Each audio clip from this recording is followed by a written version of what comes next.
хавраагүй бол мөнхийн гал үрж шатах байсан хэрвээ бурхан намайг хайрлаагүй бол би гимэн дунд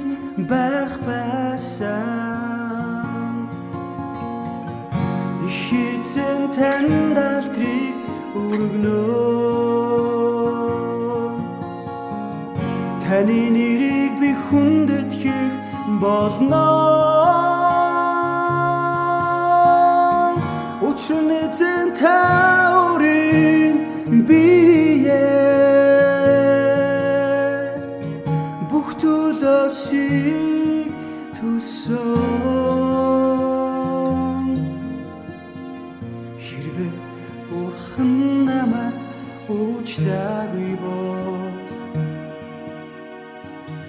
амьдрал минь муу нэгнийх байсан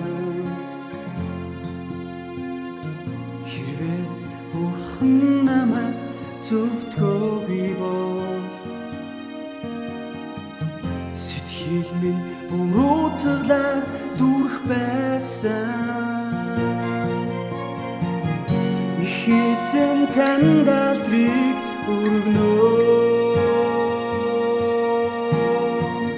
таны нэрийг би хүндэтгэх болно учир нь эзэн та